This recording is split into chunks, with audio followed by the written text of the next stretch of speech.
Yeah, the hunting and the fishing, it's the blood inside my veins. Through the sun-scorched open fields and the driving autumn rains. It's a passion, it's a freedom, it's the only life I know. Where the river bends and the tall grass grows.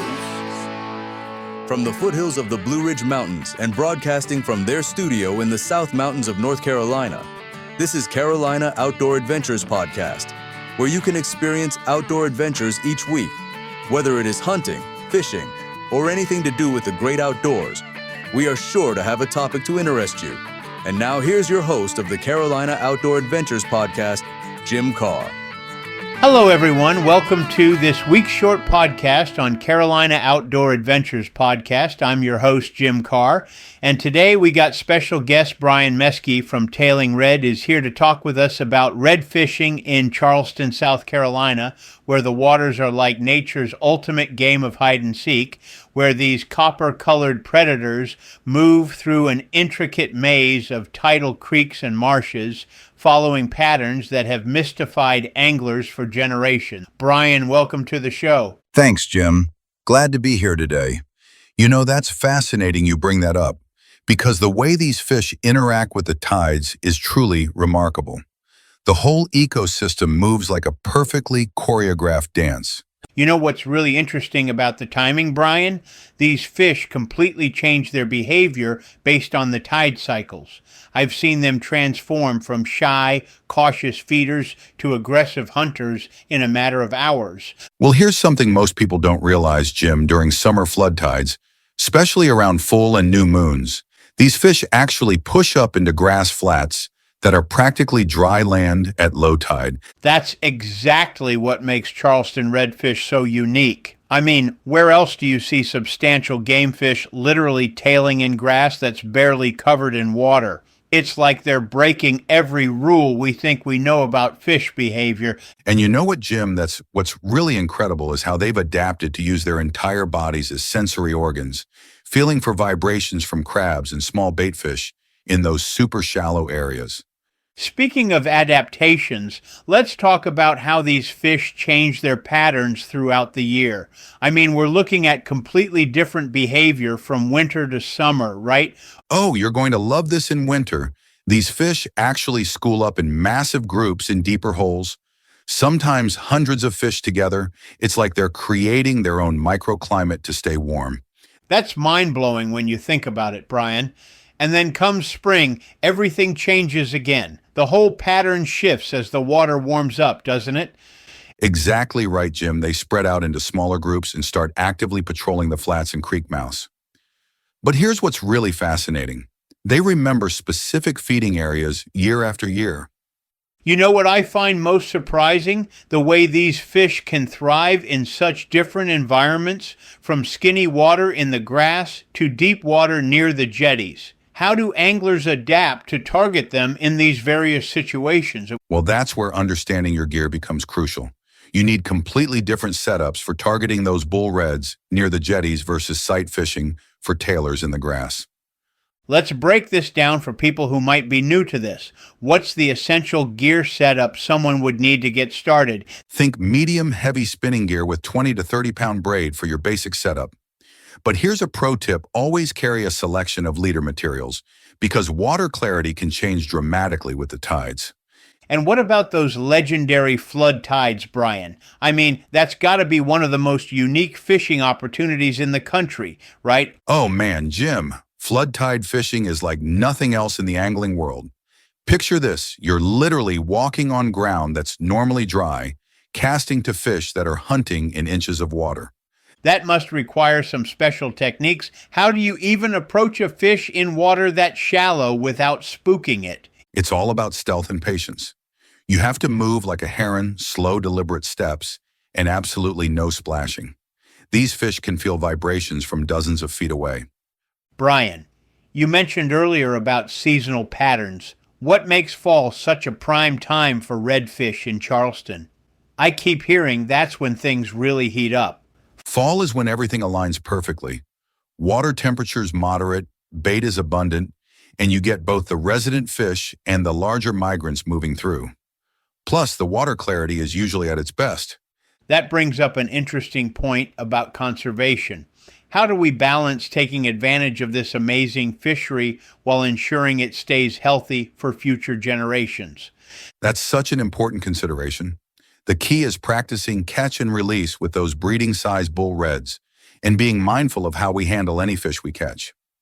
Looking toward the future, what changes are you seeing in how people approach redfish fishing in Charleston? Are there new techniques or technologies making an impact? Well, one significant change is the increased use of technology like satellite imagery and advanced weather modeling to predict those prime flood tide conditions. But at its core, success still comes down to understanding the basics: tides, seasonal patterns, and fish behavior. Here's something that'll blow your mind, Jim. Redfish in Charleston are so tuned into barometric pressure changes that they'll completely alter their feeding patterns 24 hours before a storm front moves in. It's like they have their own built-in weather radar. That's fascinating how they can sense those atmospheric changes. I've noticed similar behavior patterns in other coastal areas, but nothing quite as dramatic as Charleston Reds. Well, Jim, you know what makes Charleston's redfish behavior so unique? It's this incredible dance they do with the tides and seasons. During winter, these fish actually school up in deep holes, like they're having some underwater block party. Brian, tell me more about how those seasonal patterns affect fishing strategy. I mean, we're talking about the same species, but they seem to completely transform their behavior throughout the year. So here's what's really interesting. In winter, you'll find them huddled in deeper creeks trying to stay warm, but come spring, it's like they've had 3 shots of espresso. They spread out, get aggressive, and start crushing bait in the shallows. That must require some serious gear adjustments between seasons. Oh man, Jim, you have no idea. For those winter schools, I'm using a medium-heavy setup with 20-pound braid. But when fall rolls around and those bull reds show up at the jetties, you better beef up to at least 50-pound braid or you're just donating tackle to the fish gods. Speaking of those bull reds, I've heard stories about them absolutely destroying people's gear at the jetties. Well, let me tell you about this absolute unit I hooked last October. Jim, this fish took me on a grand tour of every jetty rock in Charleston Harbor. You know what's wild? These bulls can easily top 40 pounds, and they fight like they're trying to pull your arms off. That kind of power must require some specific techniques to land them successfully. So here's my secret weapon for those jetty monsters. I use this modified fish finder rig with a sliding sinker. And get this. Instead of mullet or menhaden, I use fresh blue crab cut in half. The scent trail in that current drives them absolutely crazy. You know, I've always wondered about the best times to target these fish during tide changes. Well, I've kept detailed logs for years, and here's the pattern. The last 2 hours of outgoing and first 2 hours of incoming are prime time. But check this out, there's actually a difference between the north and south jetties. North jetty fishes better on incoming, south jetty on outgoing. That's exactly the kind of specific detail that can make or break a fishing trip. And speaking of specific details, let's talk about those summer flood tides. When the water pushes up into the Spartina grass, you can actually see these copper-colored tails waving like tiny flags while they root around for crabs. Must require some serious stealth to approach them in those conditions. You better believe it, Jim. I actually take off my shoes and wear dark clothing.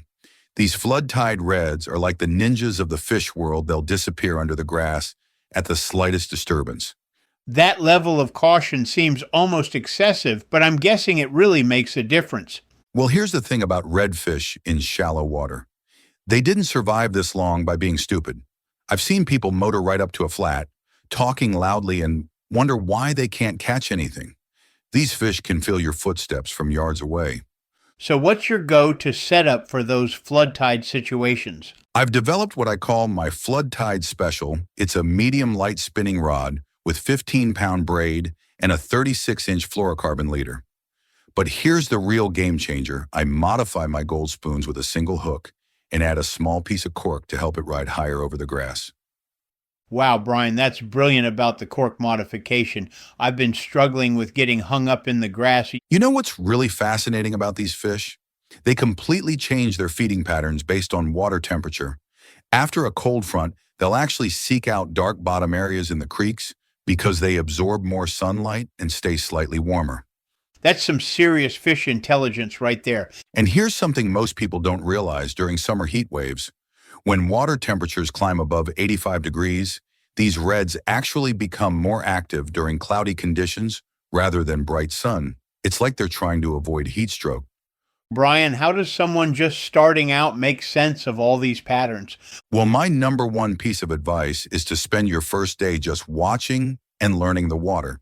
Look for bait movement, study how current affects different areas, and most importantly, learn those tide tables like they're your favorite book. Understanding water movement in Charleston is absolutely crucial. That's really solid advice about learning the water first. And remember these fish are year-round residents. They're always there. We just need to adapt our approach to match their patterns. Whether you're sight fishing, tailing reds in summer, or battling bulls at the jetties in fall, it's all about understanding their seasonal behaviors and responding accordingly. Any final thoughts on what makes Charleston's redfish fishery so special compared to other destinations? You know what really sets it apart? It's the perfect combination of accessibility and challenge. These fish are here year-round, but catching them consistently requires learning to read the water, understand the tides, and adapt to constantly changing conditions. It's like solving a new puzzle every time you go out. Okay, Brian, thanks for visiting us today. I'm sure our audience has gained some insights into fishing in the Charleston area. I hope you'll come back on soon. You're welcome, Jim. Yes, for sure, I'll come back whenever you'll invite me back. Okay, folks, that's going to wrap it up on this week's show. I hope you'll join us next week for another episode. So until then, I'm Jim Carr. Thanks for tuning in, and we'll catch you next time in the great outdoors when we do it all again. Sunrise creeping over the pines, got that feeling sending shivers down my spine. Got the bait, got the tackle, got the old bird dog, leaving the world behind me in the morning fall. Yeah, we're going hunting, we're going fishing, living out this wild tradition. Mud on the tires, fire in the soul out.